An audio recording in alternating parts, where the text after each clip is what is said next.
I'm saying that they are our friends, and while their community doesn't suffer from what our community still suffers from today, they intervene. And that's crazy. And we talked about that today during the lecture, but that's crazy, man. And so what we want to do as we get ready to close, I want to ask you this question, because the title of this show is I Have a Testimony, and it's inspired by that scripture that says, by the blood of the Lamb and the power of their testimony, the dragon was defeated.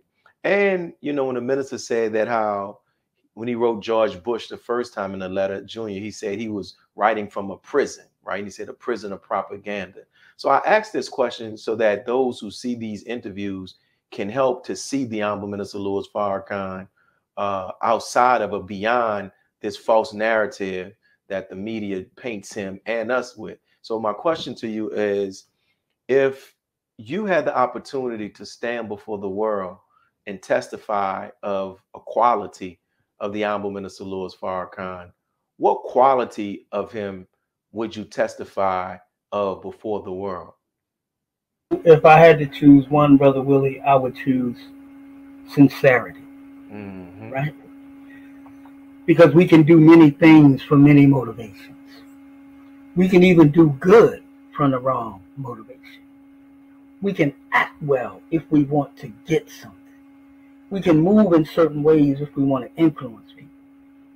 But when a man has a sincere and pure heart, you will be able to draw a line in his scope of activity. And when you draw that line, you will see a consistency in how he acts, even when he suffers, because he does good for others. The sincerity of Minister Farrakhan. All of our people who he has defended, many of whom turned against him after he defended them. Many of whom, and he still will not attack them. He still is careful of what he says about them. He still tells those of us who love him to kind of leave them alone, you know, in terms of some of the things we might want to say to them, or even confront them, not physically, but we might want to express our displeasure to them in a particular way, not hurting anyone.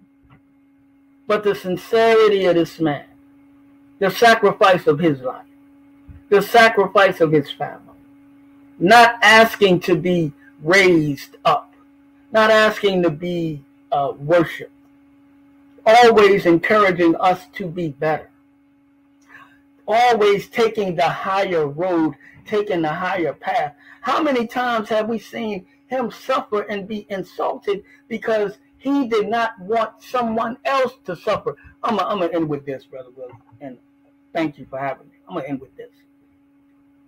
Keith Ellison, Attorney General of Minnesota. Now, Mr. Ellison is a politician. He was something before that, state, whatever he was. At one point, he had some association with the nation. I'll let him say whatever that was.